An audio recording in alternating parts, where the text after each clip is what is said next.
গাঁওবুঢ়া এছ'চিয়েশ্যনৰ অফিচত আমাৰ নালচা এক্টিভিটি কেলেণ্ডাৰৰ মতে এটা সজাগতা সভা আয়োজন কৰা হ'ল।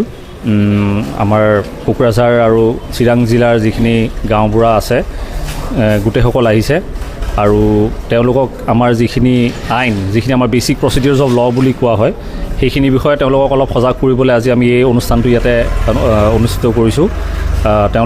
তেওঁলোকৰ ফালৰ পৰা মই যথেষ্টখিনি সহযোগিতা পাইছোঁ আৰু আশা কৰোঁ যে এনেকুৱা প্ৰগ্ৰাম আমি আৰু আগলৈও পাতিম আৰু আমাৰ এনেও এই আইনৰ বিষয়ে, বিভিন্ন আইনৰ বিষয়ে আমি সজাগ কৰোঁ আমাৰ ৰাইজসকলক, গাঁওবাসীক, তেনেকৈ আমাৰ চলিয়ে থাকে। কিন্তু আজি এইটো আমাৰ বেচিকেলি মানে কি, আমাৰ এইটো নালচা এক্টিভিটি কেলেণ্ডাৰ দিয়া আছিলে, যাৰ কাৰণে এইটো আজি আমি ট্ৰেইনিং প্ৰগ্ৰেমটো অৰ্গেনাইজ কৰিছোঁ।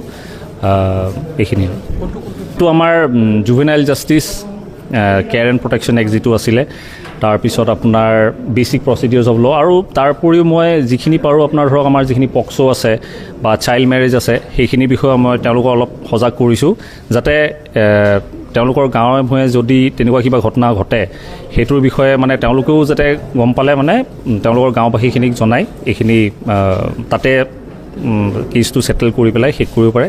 সেইটোৰে উদ্দেশ্য আমাৰ, যাতে মানুহখিনি সজাগ হয়, সেইটো লৈ পেলাই মই হেৰি কৰিছোঁ। আৰু যথেষ্টখিনি তেওঁলোকক দেখিছোঁ, তেওঁলোক যথেষ্টখিনি জ্ঞান আছে, নলেজ আছে এই যিখিনি আমাৰ আইনৰ হেৰি আছে, আইনৰ বিষয়ে।